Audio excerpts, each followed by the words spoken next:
Hello everyone, Happy New Year, and welcome to the very first RONJIRU Japan episode of 2021. I'm happy to introduce our first guest of the new year, Timothy Hornyak. He's a freelance writer, author, and journalist who lives here in Japan. For some 20 years now, he's been writing about a stunning range of topics related to this country, with his work appearing in various media and publications around the world. He's agreed to join us to talk about writing, journalism, and robots, and more. Our guest today is Timothy Hornyak. I'm your host JT, and this is RONJIRU. Let's discuss Japan.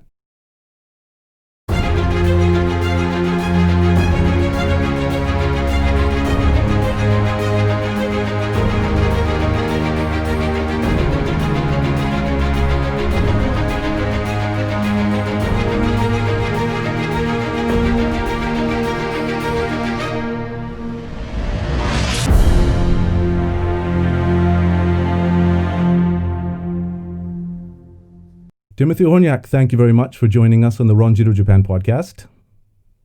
Thank you. It's a pleasure to be here. Very good, and Happy New Year. And to you. You are my first guest in 2021, and you're the perfect first guest for 2021 because of the wide range of topics that you continue to cover in all of your work. And you have insights into everything, and maybe even some insights into what's up and coming for 2021. So I'm really happy that you're here. It's a pleasure to be here, and great to see another podcast about Japan happening. And I hope I can answer some of your questions satisfactorily. I always start out usually with the same couple of questions, so I'll start out with this one. What brought you to Japan? Well, back in the 1990s and perhaps earlier, we Canadians could apply for what was called a working holiday visa. Mm-hmm. These may still exist, so I thought it would be fun to do that. So in 1999, I applied for one of these working holiday visas and came to Japan, and that was how I got into the country initially. My interest in Japan goes back much farther to, I guess, the 1980s or 70s, perhaps, when there was a lot of interest in Japan in terms of North American pop culture. I see. So you saw things on TV like the series Shogun. Oh yes. James Clavell's series. Yeah, that was quite popular back in the day. And then later on, Japan, because of its economic power and cultural, interest, started manifesting in comic books and TV shows. Like one TV show you may remember from North America was called The Master. Featuring ninjas and Lee Van Cleef, etc. So as a kid, those were quite compelling to me.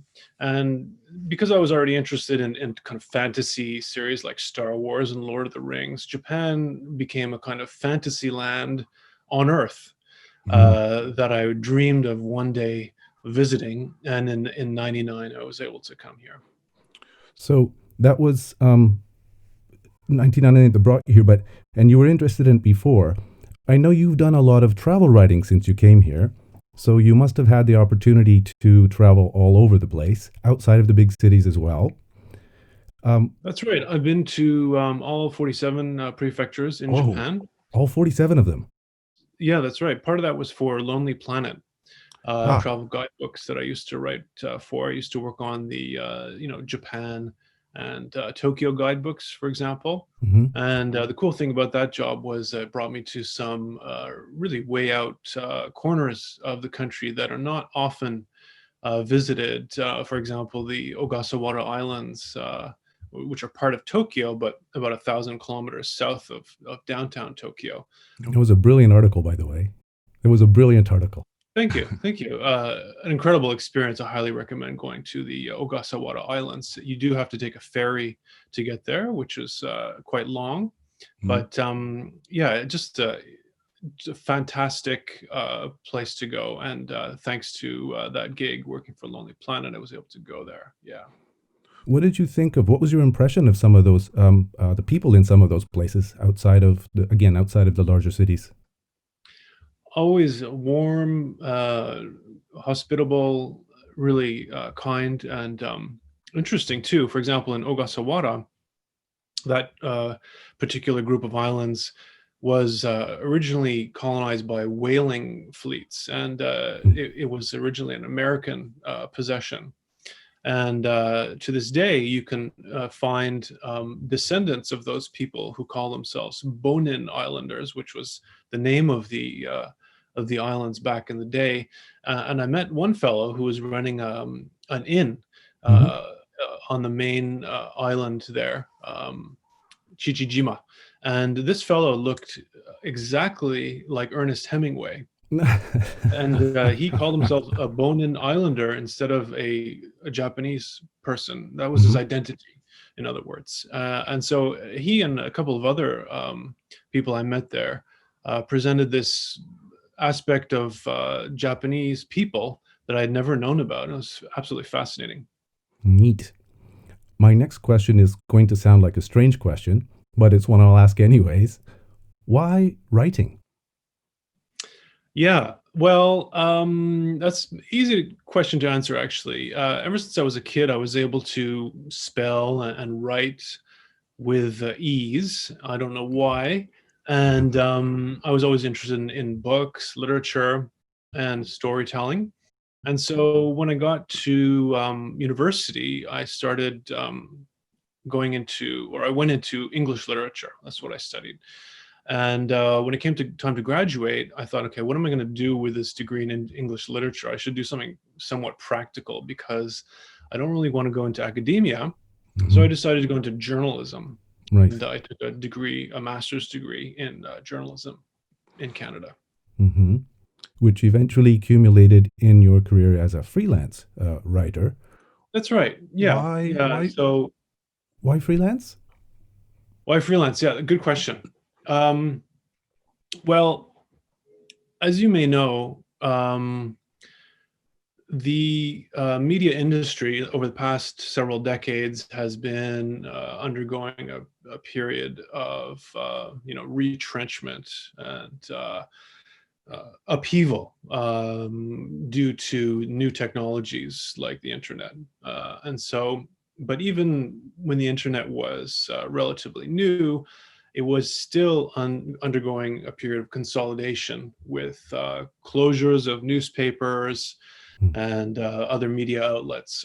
And so I thought that because of maybe my personality in some respect, and also because of the economic situation surrounding journalism, freelancing was maybe more suited to me than a full-time gig, which I have done in the past, and it was great. But I just know that so many jobs in journalism are so insecure. There's always another round of layoffs around the corner that you have to watch out for. You could lose your job relatively easily. Right. So if you're a freelancer, you have more job security over the long run. Maybe month to month, yes, your income goes up and down, but over the long run, if you have a bunch of clients that you can nurture and cultivate and take care of, then you can look after yourself and maybe not worry as much about losing your revenue over the long term. So I decided freelancing was something that suited me. And of course, people talk about the freedom that you get as a freelancer. Yes, that's true, which is wonderful. I can spend more time with my family at home rather than schlepping off to an office downtown. So that's great. I've really enjoyed it. Right.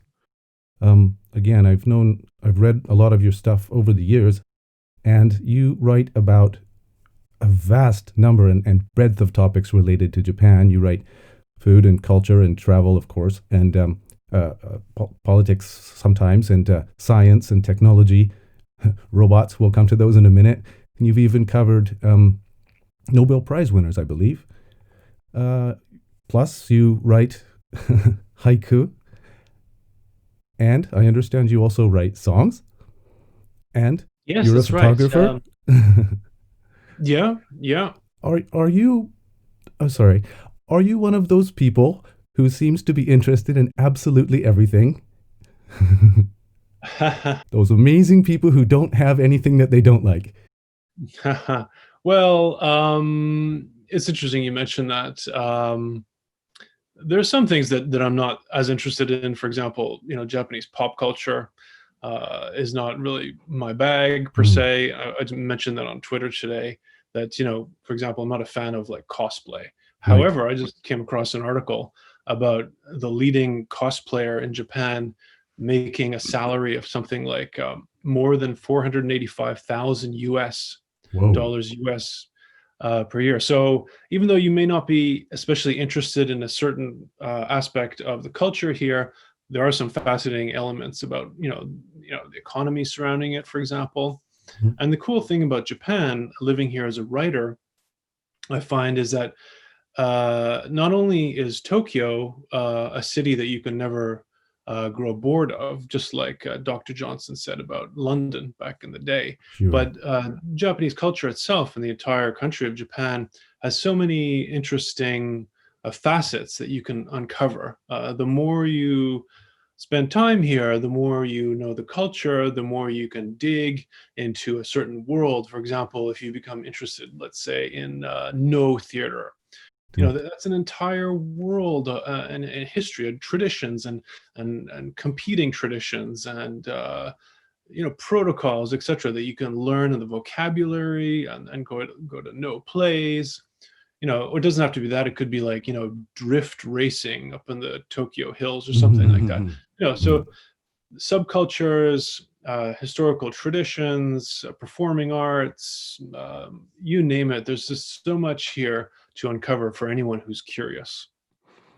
You kind of deflated my next question, which is good. I'm sorry. My next question was going to be, out of all of those millions of things, of topics that you write about, is there a subject that you find the one you'd love to write about the most? I would. I'm very interested in. It doesn't have to be a certain subject per se, but perhaps a theme would be the way that the past and the present, and perhaps the future, Hmm. merge in Japan, and Right. how they create interesting phenomena, you could say. What's compelling about living in a city like Tokyo is that it has this very intoxicating blend of the ancient and the modern. You can go and visit a Shinto shrine or a Buddhist temple that's been there for centuries, and then turn around the corner and you see, a bullet train racing overhead, or an amazing new architectural masterpiece. There's that contrast. It's almost like time travel. You can almost like have your Hmm. own Back to the Future DeLorean and cruise around Tokyo, Hmm. and you're just kind of jumping into the Edo period or the Meiji period, etc., and then back into the 21st century. And so the ways in which those influences, because we have to remember that unlike many other industrial countries, Japan was essentially a feudal state until the 1860s, which is very late, right? So Hmm. that's why we have the remnants of this samurai culture that existed here for centuries, and that does manifest itself here and there. And so it doesn't have to be anything you could see in, say, the city. You can perhaps meet an interesting craftsperson who is the ninth generation doing a certain, let's say, lacquer work, or tradition in pottery, or back to the performing arts like kabuki actor, something like that. So, and this is all going on, a tradition that's been continued and handed down for centuries is happening in this, what people call a hypermodern city, and the largest metropolitan conglomeration in the world here in Hmm. Greater Tokyo. So there's, if you're a writer, it's just like an infinite feast, you could say. It's one of the most common things that people who've come to Japan, well, to Tokyo for the very first time, what they say is, how can it possibly be in one of the most technologically advanced countries and one of the most modern cities in the world that right beside a superstructure there can be a little mom and pop shop that's still making those traditional buns or something? The contrast between the old and the new, or the traditional and the futuristic, is one of the first things that people say when they come That's here. right. And it's interesting to see also how that phenomenon sort of shifts around the city. depending on where the growth and the next phase of Tokyo's urban development is happening. For example, Shiodome Yes. was a big growth hub, or in terms of new construction, Yes. some I'd say 15 years ago or something like that, and then it shifted to places like Toranomon Hills recently. But if you go to somewhere where the Tokyo Skytree Hmm. in the eastern part of the city, Oshiage area, there, yeah, you can see little mom and pop shops around this giant futuristic tower, the largest, the tallest freestanding tower in the world, I believe. Hmm. And so that the cool thing about Tokyo Skytree is that the area around it has not yet been totally colonized by new developments and shopping malls, etc. There's a little bit of it, but they're in the side streets. You still find those mom and pop tofu or whatever Ah, yes. shops. Yes. Yeah, and that contrast is right there, and it makes it yeah, just like I said before, like really intoxicating to see this back and forth. Absolutely. Have you been to Shibuya lately? Around the station area? Yeah, the way that's been redeveloped is another example of a new city being born within Tokyo, is the new iteration of Shibuya. It's incredible. Right. Um, all of that discussion has made me want to ask you a question that I wasn't intending on asking, but I'm going to ask it anyways. Please. Is there any fiction work on the radar for you in 2021? Fiction writing? Yeah, that's something I've always wanted to get to, and I'd like to really try my hand at that. It's very difficult um, for me, however, to make a shift from nonfiction to Mhm. fiction writing. Sure. It's like if you, let's say, you make your bread and butter doing house painting, you paint walls and exteriors of houses, and then you want to shift into fine art. Mhm. It could be kind of disconcerting. Having said that, however, my mother is an oil painter in Canada, Oh, yes. and I look to her for inspiration, creativity, and so I'm going to try doing something more in that vein. You mentioned songwriting. That's one way I try to cultivate creativity. Hmm. Pure nonfiction writing is fun, but sometimes you don't get to be as creative as you want to be, and so these outlets are something that yeah, I definitely want to explore more this year. You're very creative. You're also a photographer. Yeah, I did a lot more photography in the past. Like the image you see behind me, I took in Shibuya. Speaking of Shibuya, Right. and it was one of those times where you kind of fall in love with the Tokyo cityscape, and all the bright lights and neon, etc. Like, that kind of thing is fun. And so photography I do these days maybe sort of as an adjunct to writing articles. If I'm in a situation where I could take a couple photos, like for example, I just wrote an article for CNBC Hmm. news about the new Gundam robot down in Yokohama. And of course, when I was there, I took some photos too. So that has not been published yet, but I'm hoping that will turn out nicely with the photos, because the sun was going down over Yokohama just as I Right. was there. And there was all this sort of steam and all the lights around the giant Gundam. And yeah, it was pretty spectacular. Right on. Okay. You've done, you said you work a writer and you also did some journalistic work before you came to Japan. So I'd like to ask you, what's any differences you might have noticed or challenges you might have noticed being a writer and or journalist here in Japan compared to being a writer and or journalist outside Japan? Yeah, that's a good question. In Japan, the way that information is distributed is different. And an example of this is, of course, the kisha club Right. system. Now, as a freelancer, that's not really something that I have to deal with. Um, but if you've never heard of the kisha club system, it's basically like a kind of like information cartel system in which Mhm. news is controlled by the establishment.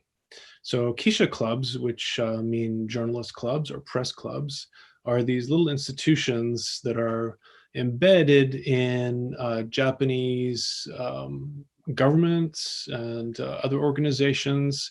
And if you look on, for example, the Wikipedia page for Kisha Club, there's more than a dozen listed for everything from the Imperial Household Agency has a Kisha Club, the Tokyo Metropolitan Police Department has a Kisha Club, the Liberal Democratic Party has a Kisha Club, et cetera, et cetera. It goes on and on. So the problem with the criticism that Kisha clubs have faced is that they are exclusive. They only admit members of the established major Japanese media. They traditionally have been closed to, say, freelancers or smaller magazines, smaller newspapers, and also foreign journalists. Now, foreign journalists have made inroads over the years, like Reuters and Bloomberg, for example, managed to get into the Tokyo Stock Exchange Kisha Club, I believe, quite a while ago now. But if you're, an independent person trying to cover news here, it can be pretty difficult if you're not part of a Kisha Club. For example, some years ago, I was working for IDG News, which is an American technology news group. Right. And I was writing some story about, I believe it was a cyber criminal who committed some fraud or something like that. And he had been arrested. And I wanted to confirm reports that this person had been arrested by police in, I think it was Kawasaki. Anyway, so what did I do? I called up the police in Kawasaki and I said, yeah, I'm representing an American media outlet. I'd just like to confirm this happened. You arrested the suspect. And the person on the other end of the phone just could not process. It was like I walked out of a UFO. Like, who is this person calling us up out of the blue, asking whether we've done something like arrest someone? Like, this is not part of the Kisha Club system. And basically, after delays and delays, I got a begrudging yes, an arrest was made. That's all we're going to tell you. So if you're not part of the system like that, it's easy to be shut out. And the Kisha Club system is very controversial, but the benefit for the government and other entities is that they can control the flow of information. Meanwhile, journalists in the Kisha Club itself will self-police or self-censor their own activities sometimes, because they have this kind of horse trading system where they write on a blackboard, like who's going to do what, who's going to cover what, who's going to get what kind of scoop perhaps this time. So the net result is that the public is underserved, I think, in terms of the information they get by this kind of cartel. And there's been more criticism of it with the advent of blogging and other forms of Twitter, that kind of thing. So I think that it can't last forever. They're gradually chipping away at the Kisha Club system, but it still is a big hindrance for people doing news today in Japan if they're not part of the Kisha clubs themselves. Well, thank you for that overview. That's a good overview. Do you know of any other similar systems outside of Japan? Maybe not quite as draconian. There are clubs that do exist outside of Japan that can be restrictive, but maybe not as much. Japan stands out for being quite exclusive with this system. For example, in the U.S. government, they have briefings that are given to certain reporters. And of course, even in many countries, they have like a press credential system. You have to get credentials to be able to attend certain, say, press conferences or public unveilings or openings of some whatever facility. And so the Japan system didn't come out of nowhere, but it is quite restrictive compared to other countries. Right. You sort of have touched on this a little bit in one of your previous answers. But I was going to ask you about, as a professional writer, and particularly, a freelance professional writer, what has been or continues to be the influence of media channels such as blogs, personal websites, social media, people who are not professional writers but are putting out a lot of content. How has that changed the landscape for a freelance writer, especially here in Japan, where it's starting to boom, like much more than before? Absolutely. It's both an advantage and a disadvantage, I would say. Mm-hmm. For example, it's easy to have your own channel, your own platform now with the web, YouTube, whatever you want.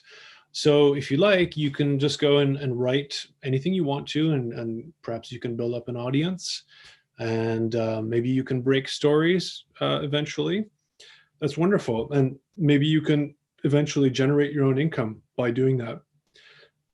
Excuse me. On the other hand, if you are just a traditional journalist, that's a lot more competition for you. Possibly you may get scooped by some of these upstarts, quote unquote. Mm-hmm. But back to the other side of the coin, I did a story some years ago about one of these sort of startup organization. Well, it wasn't a blogging type of arrangement. It was more of a formal commitment to free press and uncovering stories that the established media in Japan did not want to uncover. That's called Waseda Chronicle.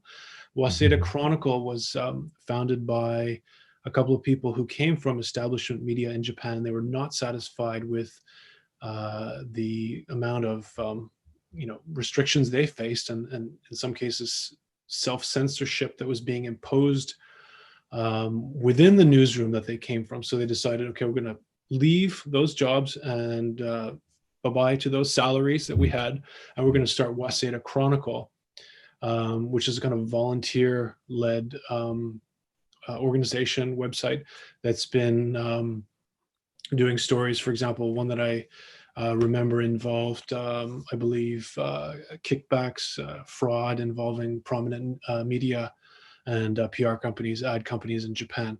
So, so that's one way that gaps in the establishment media are being filled, or needs are being met by people using these relatively new technologies, and just ignoring the corporate power structures that existed in the past and going on their own and doing a great job. For Japanese media outlets, Yomiuri Shimbun is just one example that comes to mind, who also produce an English language version, sometimes even a daily English language version, or often a daily English language version. Do they generally work only with freelancers, or do they have in-house staff? That's a good question. I think it's a mixture from what I can see. So Japanese news companies tend to try to straddle both worlds. In other words, serving the domestic market, but also trying to serve a foreign readership as well. And so Kyoto News, where I used to work a long time ago, is one example. So they have a very extensive nationwide network of bureaus. Kyoto News is like a news agency. If you're not familiar with it, it's like Associated Press in the States, or Canadian Press in Canada, for example, AFP in front, etc. So, so they have a nationwide network, and so they're generating tons of news in Japanese, and they're quite good at doing breaking news. There's a big earthquake or other disaster somewhere, they're on that because they got a bureau not too far away. That being said, they do take part of their domestically generated output in Japanese, and they translate some of that, like the important stories about the prime minister, etc., and they put it out in English, and they have people editing that, which is what I did. And in our little division of Kyoto, that's what our job was to do. Meanwhile, some of the other people in that part of Kyoto were generating original stories in English, and they let me write a couple of original features in English too. And so I would think that other, you mentioned Yomiuri, they probably do a mix of both. Like they translate some of their copy. Maybe they have a couple of freelancers or in-house people who do original stories in English, perhaps, or even Chinese is very important these days too. Right. And so I think it's a mix of trying to get that balance between domestic and foreign. Another thing I should mention is that a couple questions ago, you asked me what's different between the news here and overseas. Aside from the Kisha Club system, I would say that the expectations of the reader, Mm-hmm. person who's consuming the news in, let's say, Canada compared to Japan are different, totally different. That's why when I was working at Kyoto editing these stories, they would just be translated straight, like Japanese into English. And for the reader, they would be lacking in context of what does this mean to me? I don't know what this means. Or sometimes the lead, the most important part of the story would be buried in, the last paragraph of the translation. So, we had to, flip them and rewrite them, et cetera, meanwhile, trying not to antagonize the chief editor of that section because they didn't want it to go too far away from the Japanese original, and yet we wanted to make it more relevant and contextualized for overseas readers. So there was this continual sort of tug of war between the two, Japanese and the English. And so if you read news in Japanese, it's abbreviated. Much is understood without being said. For example, sources are often not named.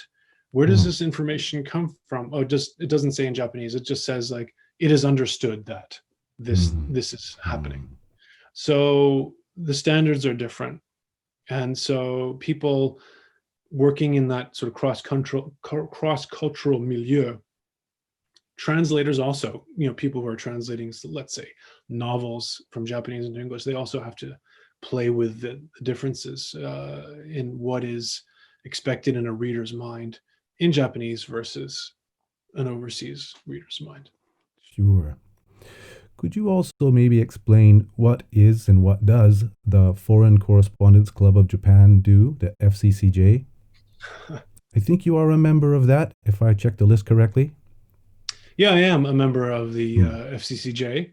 And basically, it's a club for, originally it was founded at the end of World War II, 1945, when the American occupation began, the Allied occupation began of Japan. And, dozens and dozens of foreign reporters were streaming into the country to see what was going on here in this devastated, bombed out capital, Tokyo. And they formed this organization called Foreign Correspondents of Japan. So it's a press club. What is a press club? This is different from a kisha club. A press club here is kind of a social organization, like a salon, perhaps, which also hosts news events like press conferences. Okay. The one big problem, though, is that after Japan entered its stagnant period after the collapse of the bubble economy, it became less of an interesting news story for overseas news organizations. They started looking at China much more. They started sending correspondents to China much more. And the problem is that the number of journalists at the FCCJ started declining. So they had to bring in a lot more non-journalists, people who are just business people or somehow interested in media, or people who thought that being a member of the FCCJ was something prestigious and interesting. So they did that. So now there are many more non-journalists than journalists at the club. However, I didn't know the that. FCCJ still does host press events, like press conferences. And the good thing about those events is that you often get to hear the voices of people who are, you would say, perhaps underrepresented or ignored in Japan. And often they'll host a series of press conferences, for example, getting two sides of the story. Like recently there was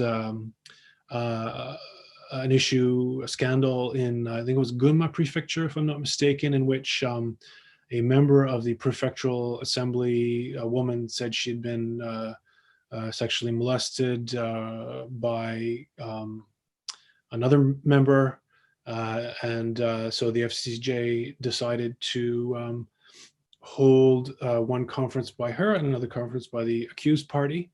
and you get both sides of the situation. That the FCCJ, to its credit, is one of the only forums in Japan in which you can have this kind of both sides of the story, is what I'm trying to say. So that's a great merit, and they stream these press events, and it's a great way to gain more insight into, say, for example, if you're interested in the latest political developments, economic developments, that kind of thing. That being said, the FCCJ is not what it used to be, but it's carrying on. And if you're interested in media and current events in Japan, I would say you should check it out. Thank you for that. I want to move on to a topic. Pardon me. I'd like to move on to a topic that's very close to your heart: robots, particularly Japan's excellence in robots and the human-facing kind of robots, service robots. I know it's obviously something that you like very much because it's your Twitter handle. It also is a topic of a book that you wrote called Loving the Machine, The Art and Science of Japanese Robots, and which does a very good job of covering the history of robots in Japan. I noticed that in the United States, a lot of robot research, R&D and development, is done in what I'm calling functional robots, used for various specific purposes. The example I always have in mind when I say that is after the Fukushima disaster in 2011, there was not enough Japanese development technology of functional robots to get right inside the reactor buildings and do some of the tasks that no human being could do. So Japan had to rely on a lot of US technology for those robots to get in there. But when it comes to human-facing robots and service robots and companion robots, Japan is number one in the world. And that's kind of what you covered in your book. Could you cover maybe some of the major points, the main aspects of the book, which I read a long time ago? And it's beautifully illustrated. There's lots of photos and diagrams in there, and I think it was very popular. Could you cover some of the main points of your book? Yeah, well, thank you for those kind words. Much appreciated. I would say that I'm a little bit more of a critic than a fan of robots in Japan these days, because I don't think they've lived up to their potential. But just going back to my book, Loving the Machine, it's an inquiry into why Japanese people love robots and why perhaps they don't find them scary, like in some cultures in the West, or the science fiction archetype of the Terminator versus its Japanese counterpart, Astro Boy, for example. So where did this archetype of cute, friendly robots that help humans instead of try to kill them come from? Well, my book looks at the history of the robot development in Japan in terms of both science fiction and engineering, and the cultural context, which includes religion. Now, in terms of religion, Japan is not a very religious country per se, but I would argue that religious traditions and ways of thinking in Buddhism and Shinto are sort of in the background of the culture. Sure enough. And one aspect of that is animism, which is the ability to assign human-like characteristics to inanimate objects, be they waterfalls or impressive rocks or trees or robots. And so that is a sort of cultural tendency, I would say, that exists in Japan. That married with science fiction tropes such as the friendly hero robot Astro Boy, helping people instead of running after them and trying to obliterate them, is something that became very established in the 20th century with successful animated franchises like Astro Boy, and then Mazinger Z and Gundam. Gundam is a little bit different. It's a sort of vehicle style robot that you can pilot, but it's still something that uplifts the humans that are in it and makes them heroic. And so we have a combination of forces that create this sort of gestalt around robotics here in Japan. Meanwhile, there are socioeconomic needs to have robots here. The shrinking population and the shrinking workforce and the lack of immigration means that we need more robots to make things and to serve people. So there is tremendous potential for robots in Japan because of Japan's incredible expertise in engineering and mechatronics and craftsmanship, and their ability or their willingness to interact with friendly robots.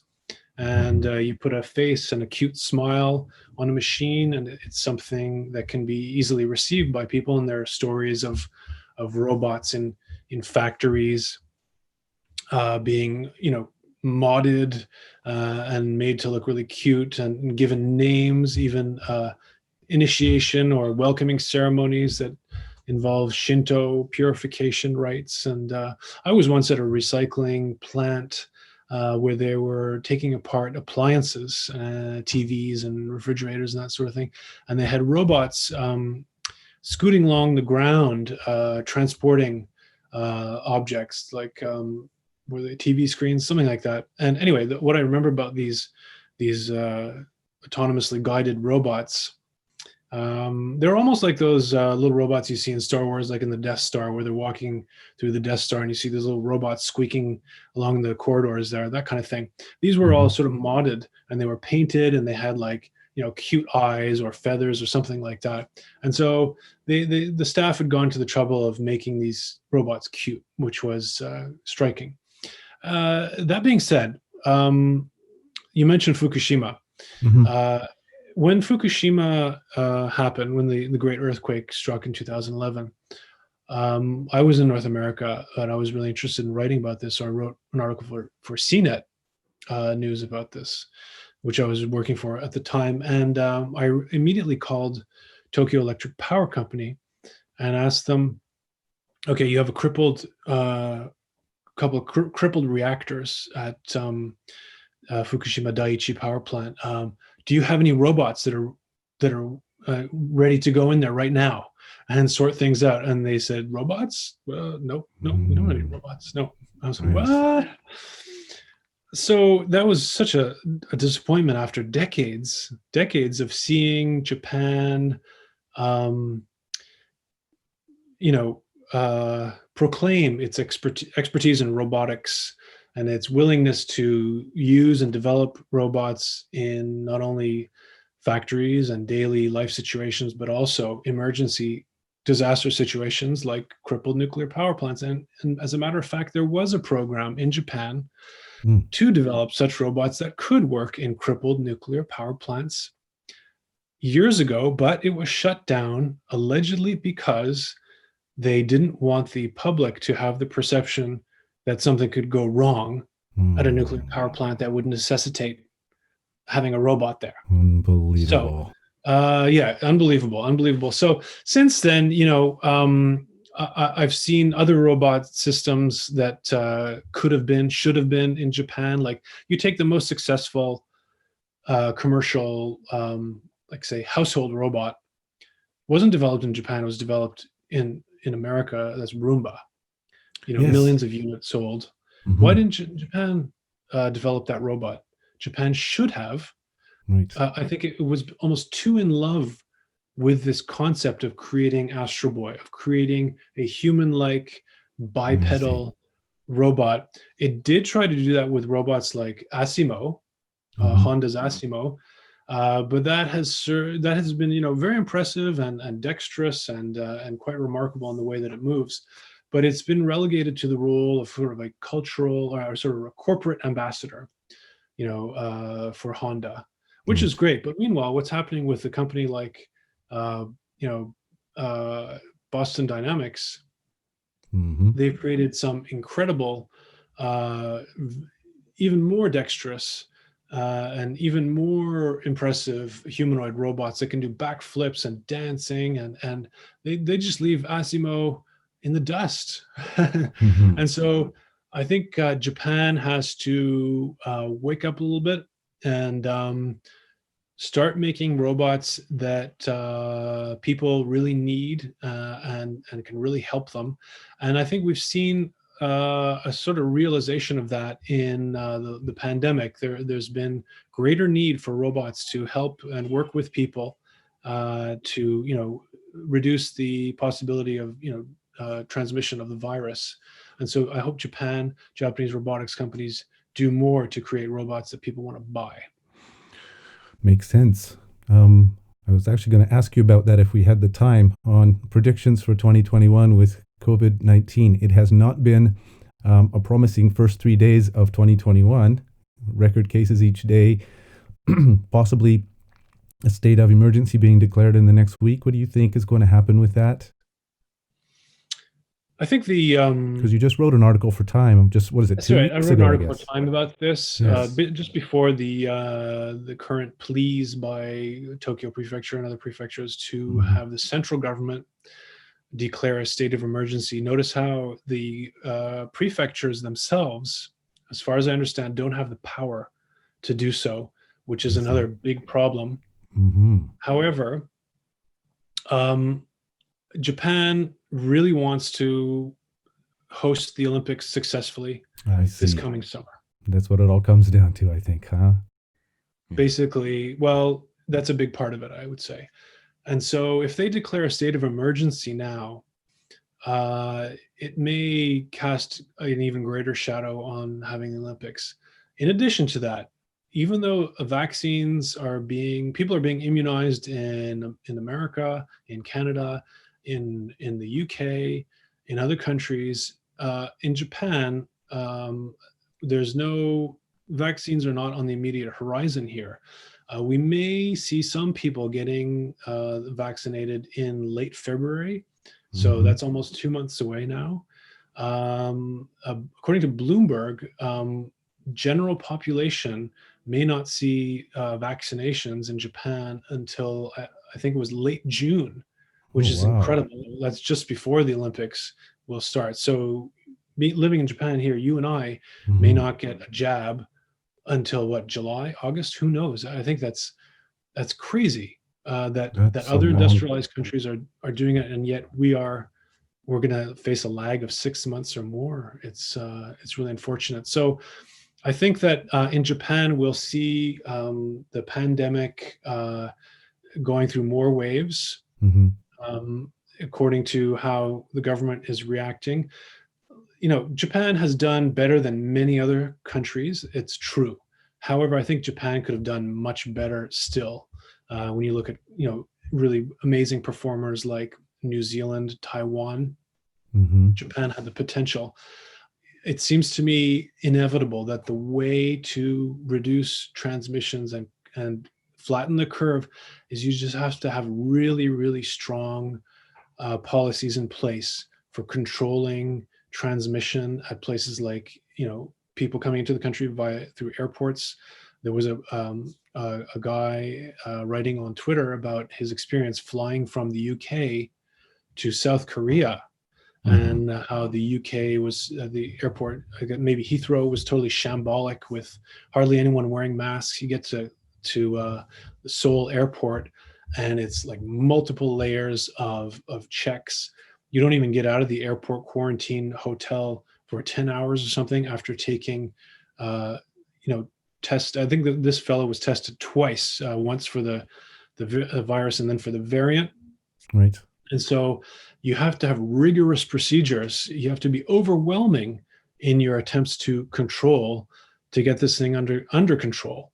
And Japan, I think, has been lucky because people do tend to wear face masks here, even when it's not an epidemic. We see them riding on the subways, etc., when it's hay fever season. Right. So the mask wearing came somewhat naturally to people here. Meanwhile, we could talk about all kinds of possible factors, like, Japanese people don't hug each other really, or shaking hands is not the norm versus bowing, etc., etc. So I tend to think that instead of the government cluster-based tracking policy, it's more a matter of luck and the practices, perhaps the cultural practices of people here that have kept it relatively in check compared to, say, the United States. So I expect to see more waves. Maybe we'll have a fourth and fifth wave here in Japan. We're in the third now.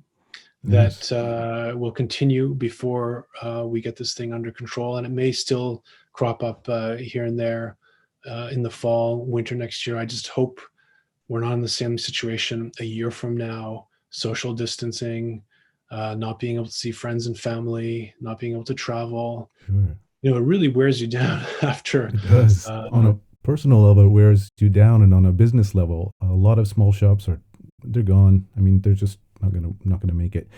I know I'm trying to be sensitive of your time. I'd like to end with my final question for today.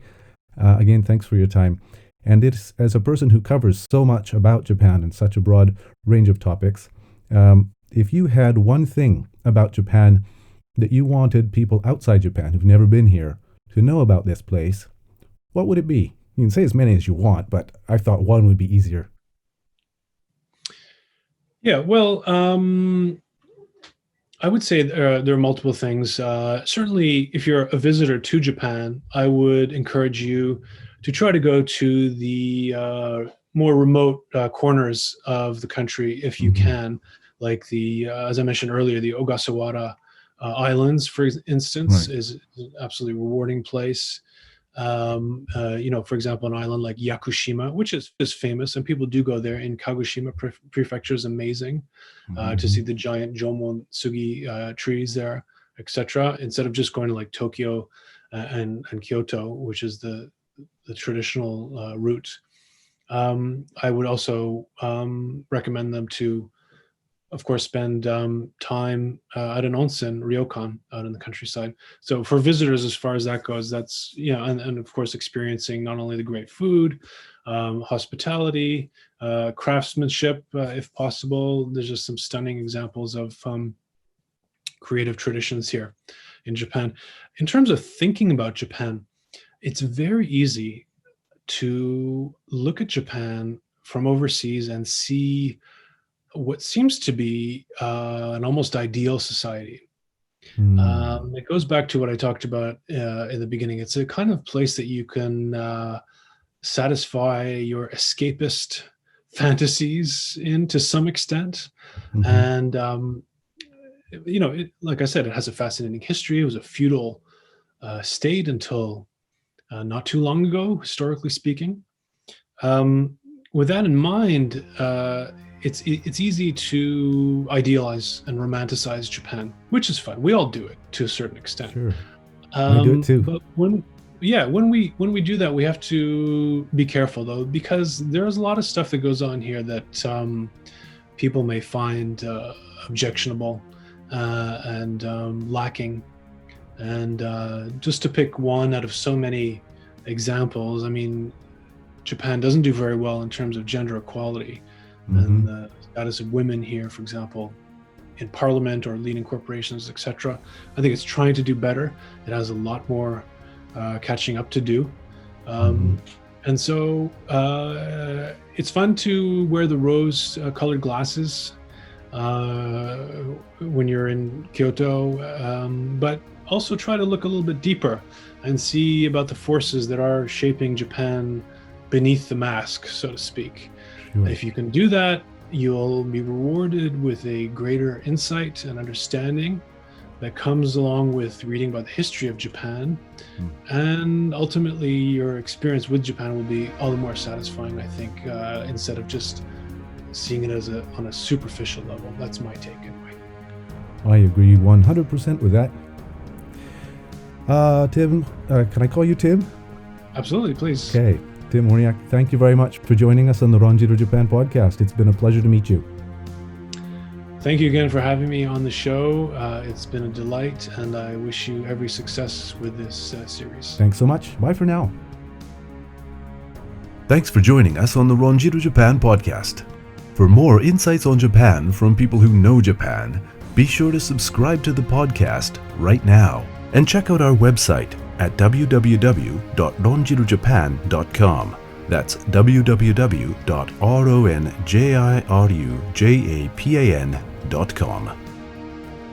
Links to all our content are on the website and in the description for this episode, including links to Facebook and Twitter and our YouTube channel, which also has a variety of videos in addition to regular episodes. Please subscribe, follow, and share. I look forward to talking to you again in the next episode. From RONJIRU Japan in Tokyo, I've been your host JT. Until next time, o genki de ne.